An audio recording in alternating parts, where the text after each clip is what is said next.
What's up, football world? I am Bucky Brooks, and this is the Bucky Brooks Show. And today I'm really excited to talk about an article that popped up on ESPN where executives from around the league rank the top quarterbacks in the current landscape. And what I always think is interesting, because it's one thing on our side, the media side, to throw out rankings and do those things. I think is another when coaches, scouts, and executives are polled and they use the composite of those opinions to make a poll, because it's letting us know what the insiders really think about certain players, how they rank them, what they value, what they covet, and those things. But as in anything in life, you tend to disagree with some of those rankings despite the expertise of others. And so today I want to talk about the top 10. I want to go through the top 10 and talk about each player. But then let's talk about some of the guys on the list that are underrated, overrated, or slept on. So let's talk about the top 10 going from 1 to 10, and we'll touch on each player and just talk about why they were inserted into top 10. I think anytime you start a list of quarterbacks, you have to start with Pat Mahomes. And so I certainly agree with Pat Mahomes being number one. Pat Mahomes has won 3 Super Bowls. He's been an MVP. He's done it in a major fashion. And really, he has helped the Kansas City Chiefs become the evil empire that everyone either loves or hates. You love them because Pat Mahomes has a knack for being able to bring his team back. They're always in the conversation as a title contender. Even when they're not playing at their best, they're worthy of being in the AFC Championship game or the Super Bowl. And if you give Pat Mahomes a chance to get in the final game, he has proven time and time again that he can get it done. The thing about Pat Mahomes that's so impressive is when he started his run with the Kansas City Chiefs, look, he was surrounded by playmakers. They were loaded. Travis Kelce was in the prime. They had Tyreek Hill. They had other playmakers around him that made the game easy. And even though we could talk about his talent and how he was such a unique talent and gifted player, he has shown that since Tyreek Hill's departure, since Travis Kelce's, I would say, decline in terms of being a guy that is in the twilight of his career, he has shown that he can do more with less, probably better than any quarterback that we've ever seen. No matter who he's surrounded by, this offense remains one that's dangerous because he has proven that he can put the offense on his back, whether it's as an unbelievable thrower or an opportunistic runner. He consistently finds ways to move the chains and put the ball in the paint. So you love that about him.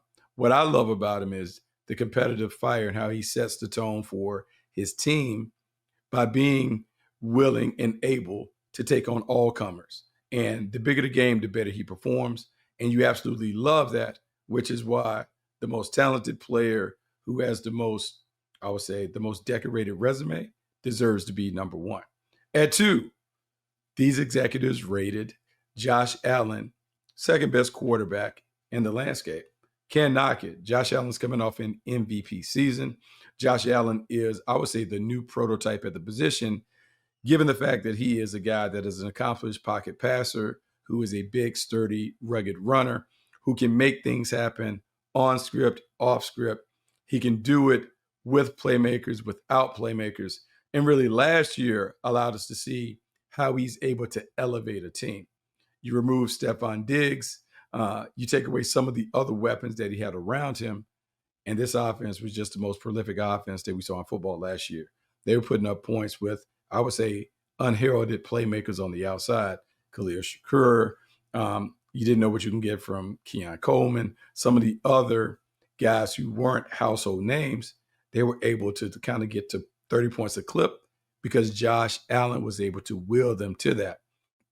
The thing that holds Josh Allen back from overtaking Pat Mahomes, they haven't been able to get past Kansas City. No matter the situation, no matter the circumstance, the Buffalo Bills can have the better team, they can have the lesser team, but regardless, the results have been the same when it comes to their postseason success against the Chiefs. They haven't been able to do it. And not that it's Josh Allen's fault, but his team has not been able to get them over the hump. And so in a game where we really judge quarterbacks by rings, it's hard to anoint Josh Allen as the number one until he's able to put that ring on his finger and prove to everybody that he could be a championship quarterback. We all knew it when we see it. He just doesn't have that proof, that validation. And until he gets that confirmation right now, he will continue to be the runner-up to Pat Mahomes. This is where the list gets tricky because we're sitting at number 3, and Joe Burrow of the Cincinnati Bengals dots the list. And I love all things Joe Burrow. One of the most competitive players that we've seen at the position, one of the best pocket passers that we've seen, who also has the athleticism that we've grown to love at the position. When you put him in a situation where he can spread everybody out and they can get 5 eligibles in the route, not many better at dealing from the pocket than Joe Burrow. I liken him to the blackjack dealer that you see at your favorite Vegas casino. Ball is in, ball is out, ball is in the hands of the playmakers, Jamar Chase, T. Higgins, and away they go. The thing about Joe Burrow is at his best, we've seen him take the Cincinnati Bengals to the Super Bowl. But the last couple of years, we haven't seen the Cincinnati Bengals perform at the level that we would expect a team with a franchise quarterback who has elite traits and elite skills to do. And so he gets some of that, not because it's necessarily his fault. We can talk about the defense, but we also know when the quarterback makes a lot of money and the weapons on the offense make a lot of money, the expectation is that the offense is going to be so good that it doesn't really matter what the defense does. And so Joe Burrow is sitting at number 3 because we've seen him put this offense on his back with the assistance of T. Higgins and Jamar Chase, who are 2 elite wide receivers, 2 blue chippers for sure. We've seen them do that. But we haven't seen them dominate the game enough that they can even compensate for a leaky defense. Next level stuff, that's what you expect Joe Burrow to do. But to have him 3rd is impressive. But here's why it's controversial. The 4th guy, Lamar Jackson from the Baltimore Ravens, one of the most accomplished quarterbacks that we've seen. 28 years old, has 2 MVPs, and there's a large faction of folks that would say that he should have won his 3rd MVP last year when he had a season where he had 40 plus pass touchdowns and fewer than 4 interceptions. Never been done before in NFL history, yet he came up short in the MVP balloting to Josh Allen, and we understand why Josh Allen was given the MVP. But man, Lamar Jackson certainly had a case. And if he done that, you talk about putting him in rarefied air. Lamar Jackson is interesting because you talk about someone last year who had a 10-to-1 touchdown to interception ratio. He was one of the leading rushers in the National Football League. He wins at a remarkable clip. He's won 74% of his games since he's been in the league. That just doesn't happen in today's game. And he is someone who came in regarded as a runner, but has become one of the better passers in the league. Whether you like it or not in terms of the way that he performs in the postseason, you can't deny the regular season success in what we've seen. You can't even really get on him last year based on how he performed in the postseason. They haven't been able to get it done. And in a game where we talk about quarterback wins, being effective, one of the reasons he might rank behind Joe Burrow has been to the Super Bowl. Lamar Jackson and his team hasn't. Lamar Jackson has had the benefit of having the better team, but yet they haven't been able to get it done. For him to get this monkey off his back and to, I think he's already respected like Lamar and Josh Allen and Joe Burrow. But for him to be in that conversation and to push Mahomes, man, they got to make that appearance. I'll say what's interesting, 2, 3, and 4, I think you can make the case for any of those guys to be the runner-up. Josh Allen, Joe Burrow, Lamar Jackson, they're really, really close when it comes to their talent, their toughness, their pedigree. But the beauty's in the eye of the beholder. I understand why the executives rated Joe Burrow ahead of Lamar Jackson.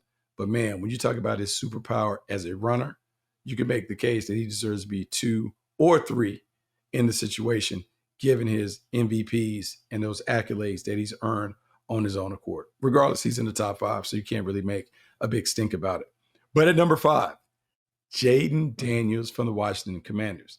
And there was a lot of outrage when I look at X, when I look at threads, the reaction about Jayden Daniels being in the top 5 as a rookie.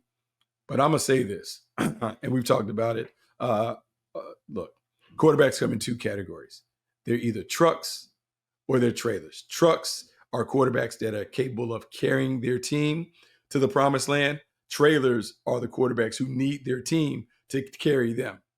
Jayden Daniels is the probably the high-end truck that every general manager, head coach wants, because he took a team that didn't have much. They only had one blue chip player on offense last year, and that was Terry McLaurin. He not only took them to the postseason, he took them to a 12-win season. He took them to the NFC Championship game and made a lot of people believe that, man, this team might go to the Super Bowl because he's that good. And when he was coming out, I said this about Jayden Daniels. Going into the league, he's the best dual threat quarterback that this league has ever seen. And I want everyone to understand when I say he's the best dual threat quarterback that the league has ever seen coming in, it's because he was as dynamic a runner as we've ever seen at the position, but as polished as a quarterback that we've also ever seen. And to put those two skills together, polished pocket passer with a dynamic, electric running style, we hadn't seen that. Lamar Jackson and others have been better runners, but no one has had the combination that Jayden Daniels had coming out of LSU, and he continued to show that in Washington. And for a Washington Commanders team that didn't have many weapons last year, oh man, you talk about a team that is rising with a bullet. That's the Commanders, and it's all because of Jayden Daniels. As we forecast ahead, looking at 2025, with an offense that is better because you have a better blindside protector and Laramie Tunsil, more weapons on the perimeter with Deebo Samuels coming over. Now you have Deebo and Terry McLaurin. You have Zach Ertz. You're talking about an offense that now has the firepower to really go at you in a different way. Everyone is going to talk about the anticipated sophomore slump, but Jayden Daniels is so good, it's hard to imagine him taking a step back. For me, he's worthy of being number 5. At 6, man, this is where it really gets thick. But I love these conversations that executives have because Matthew Stafford comes in at number 6 for the LA Rams. And for the longest time, when Matthew Stafford was with the Detroit Lions, I openly talked about him being an MVP candidate. He was a guy that was doing it all. Former number 1 overall pick, who was the ultimate truck at the position. You look at his past, you talk about guys who is a decorated comeback closer. Talking about someone who has game-winning drives, fourth quarter finishes. Matthew Stafford is the dude when it comes to the way that he performs when the game is on the line. And you continue to believe that he can be that. Talented, tough, gritty, has all the tools. And what I really love about what he's shown of late with the Rams, not the fact that he has led this team to a Super Bowl, but in the last 2 years, at some point in the season, the Rams have been 3 games under 500, but have found their way into the postseason. And a lot of that is due to number 9, Matthew Stafford. He has found a way to wheel them back, putting them not only back into the mix, but to get them into the postseason. And he's been able to do it as a guy who went from being, I would say, a little of a haphazard gunslinger in Detroit to someone who is refined, someone that takes care of the ball, someone who has shown that he can work off play action outside of being the guy that can deal from the shotgun. He has it all. And the other part of his game that you have to appreciate, because for so long we always appreciated the arm talent, I believe you got to appreciate the accuracy and the pinpoint ball placement that he displays down after down after down, game after game after game. It is rare that you see Matt Stafford either dirt a ball or sell it over someone's head. He is so consistent in terms of hitting the strike zone. I understand why he and Clayton Kershaw are kindred spirits, not only because they played together in high school, because both of those guys know how to hit the strike zone with relentless abandon. These guys are good, and Matthew Stafford certainly deserves to be on the edge of being top 5. I think in many cases, some guys would rank him as a top 5 player because he's the old prototype of what you wanted at the position, a guy that can deal from the pocket with an assassin's mindset. I like him. Number 6, that works for me. Number 7, this is where it gets a little sticky because Justin Herbert comes in for the LA Chargers. And I'll say this. I am an unabashed Justin Herbert fan. Loved him at Oregon when he was coming out. Felt like he was slept on in his draft class. And one of the reasons is because Mario Cristobal at the time when he was at Oregon talked about they couldn't run him and utilize all the things that Justin Herbert brought to the table because they didn't have a solid backup. And so they held him back and then unleashed him first in the Pac-12 playoff game, then Pac-12 championship game, then in the Rose Bowl. And what we've seen is an extension of that version of Justin Herbert since he came into the league. When you look at the numbers, Justin Herbert has the most passing yards for a quarterback in the first 5 years in NFL history. He's thrown for over 21,000 passing yards. That's crazy. He has 15 game-winning drives. So he's shown that he can get it done. And right now in LA, he's playing in an offense that is run heavy, real conservative, and he hasn't been surrounded by the weapons over last year that he had in previous years when he had Keenan Allen and Mike Williams. So last year, he had to do it with Ladd McConkey, a rookie who emerged as their number one receiver. And then you get Mike Williams back. The conversation about continue to add more pieces to this offensive puzzle. You might see Justin Herbert's numbers go not bonkers because of the way the Chargers want to play. They want to control the game. But you might have a greater appreciation for him playing winning football. Now, the mountain that Justin Herbert must climb is, one, they got to overtake the Kansas City Chiefs to win the West in the AFC, which is proven to be very difficult to do. Two, they got to have a level of playoff success that we can appreciate him in those primetime moments. Justin Herbert is dinged for his team's success. Some of that is him. A lot of that is the stuff around him. But if he is going to get the respect that he deserves as a top 5 player at the position, he has to win when it matters. And winning when it matters means he has to win in January and eventually February, because the great quarterbacks get it done when everyone knows they have to get it done in the postseason. If we want to see Justin Herbert rated as great and respected as great, he has to do it when we expect those greats to take their game up a notch. At 8, I like this, and he's another guy that I've been a fan of since he entered the league, Jared Goff. Jared Goff for the Detroit Lions. And I know there are a lot of people that never thought that we would be talking about Jared Goff in this light, particularly when he was moved from the LA Rams to the Detroit Lions. But to me, the growth is in the struggle. Watching Jared Goff lead the Detroit Lions out of the doldrums to being a team that we all celebrate. In fact, we want to emulate when it comes to the way that they play offense. A lot of that is due to the way that Jared Goff plays. He has been more efficient, more effective, better with his accuracy. He has done all the things that the Lions wanted to do and then some. The leadership ability, coming out of his shell, all of those things are very impressive. But what I would say is the way that he has captained this ship, an offense that can come at you in so many different ways, whether they're playing dink and dunk to Amon-Ra St. Brown, whether they're passing it down the field to Jameson Williams, whether they need him to control the game from the line of scrimmage and give it to the two backs behind him, Jahmyr Gibbs and David Montgomery. He can do it all. And with another chain mover like Sam Laporta, the Detroit Lions can attack you in so many different ways. But it is the trigger man, the point guard that makes it happen, and that is Jared Goff. While you won't put him in the top 5 because people are talking about the talent, is he talented enough to be up there in a shootout with Patrick Mahomes and those guys? Probably not. But what he is the cerebral playmaker that most offensive coordinators want in the position. The guy that can get you in and out of bad plays, the guy who has enough arm talent to make the throws, the guy who can play on the script, but also uses IQ to get you back on track when things go awry. I love Jared Goff, and I think the people of Detroit love him because he has helped his team become a force to be reckoned with in the NFC, which is why 8 on the list. At 9, and this was the one that got a lot of comments and conversation, I would say, in the blogosphere, and that is Jalen Hurts being 9 with the Philadelphia Eagles. If you love Jalen Hurts, what you point to is Super Bowl winner who in 2 games going toe-to-toe against Pat Mahomes in the biggest game, he outplayed him. A guy who has 4 seasons where he's had at least 10 rushing touchdowns.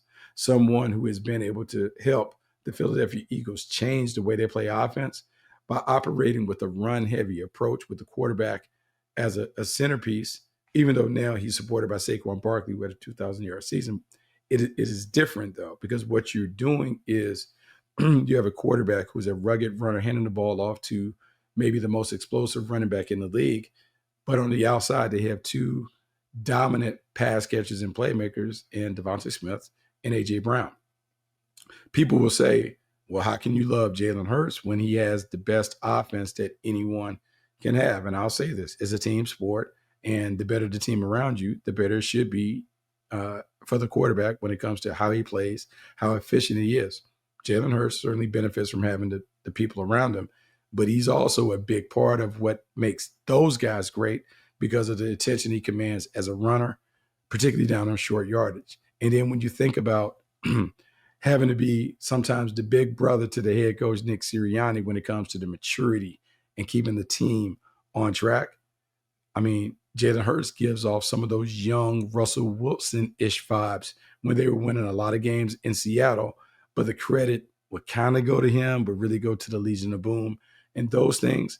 Right now, I feel like we're being too dismissive of Jalen Hurts and giving all the credit to the supporting staff, the supporting cast, when we really should appreciate what he brings to the table: leadership, toughness, the tenacity to run the football in those critical moments, to the point where he's so good at running the ball, they're trying to ban his favorite play, the tush push, because only he has been effective and efficient picking up first downs and scoring. Jalen Hurts deserves more respect than he's getting. At number 9, I can make the argument that it's a little too low. I understand it, but I'm saying I Bleav he is one of the most slept on players at the position. We need to give him some respect. This dude is really good, and he's proven to be good as he puts a little Super Bowl ring on the Philadelphia Eagles finger. Now, at 10, Baker Mayfield. And if you're surprised that Baker Mayfield made the top 10, you have not paid attention to the former number 1 pick the last 2 years. Since arriving in Tampa, he has been nothing short of sensational. He has 73 touchdowns, which rates only behind Josh Allen and Lamar Jackson over that span. He has shown to be a guy that can have 4,000-yard passing seasons while ushering in an offensive change in Tampa. The way they operated with Tom Brady is vastly different than they operate with Baker Mayfield, but the results have been similar. This team has gone to the playoffs in back-to-back years under his direction. This team is good enough to take down the heavyweights, which we've seen, but they're not quite there yet. But I will say, Baker Mayfield getting off the mat, being a guy that was dismissed as a bust, as a number 1 overall pick, despite his success in Cleveland, bounced around from Carolina to the Rams, but then finds his way in Tampa. To me, the grittiness, the resilience that he's displayed makes him worthy of being a top 10 player. But then I would say the production and the performance is everything. 73 touchdowns, 2 years, playing at a high level with over 4,000 passing yards, 41 touchdowns. Baker Mayfield is that dude. That's why he deserves to be in the top 10. Now, anytime you have a list where you cut off the number at top 10, there's some guys that are worthy of being in that are left out. 2 guys I want to say that could have been in this list and maybe should be in this list. First one, C.J. Stroud. C.J. Stroud had a year that is very similar to Jayden Daniels in terms of surprised the football world with the way in which he was able to lead the Houston Texans to a division title and a playoff appearance, also led him to a win. He did it with him being the primary driving force of that offense. Once he settled in as a young player, played well, and when he played well, the offense played well, and they caught fire and rolled through the AFC. Last year, wasn't afforded the same luxuries on the perimeter. Injuries removed 2 big-time contributors. Stephon Diggs, away from Tank Dell, were no longer there, so he was having to throw to a one-man gang in Nico Collins. It impacted the way he was able to put numbers up. Then when you think about the offense having struggles and how they couldn't really get it together, and he's having to maybe overcome what would say bad coaching.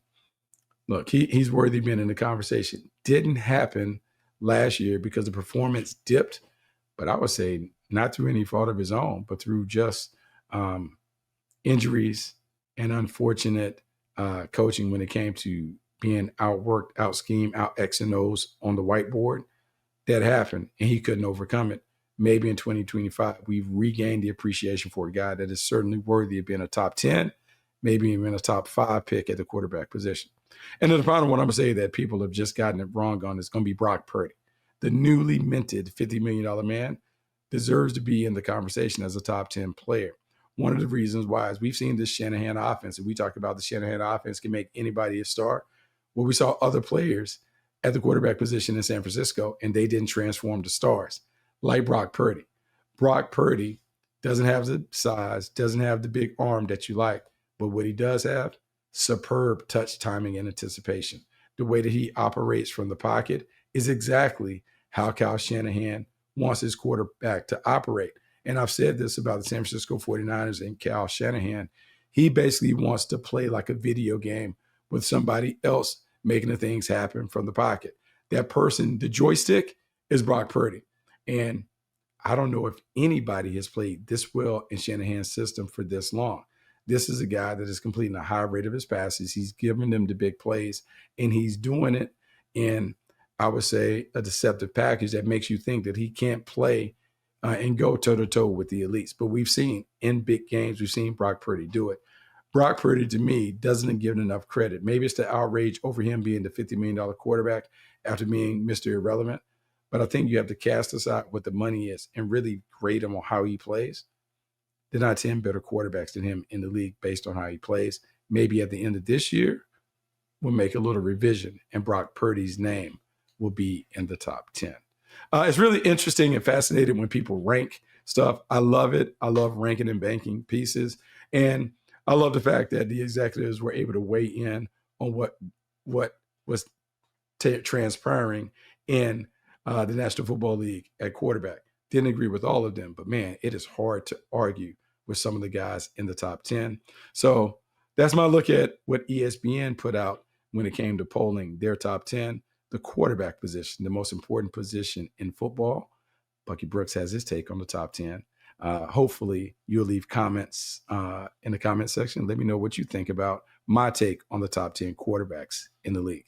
Until next time, I'm Bucky Brooks. This is the Bucky Brooks Show. Make sure you rate, review, subscribe to the podcast. Make sure you check out some of my colleagues on the other Bleav podcast.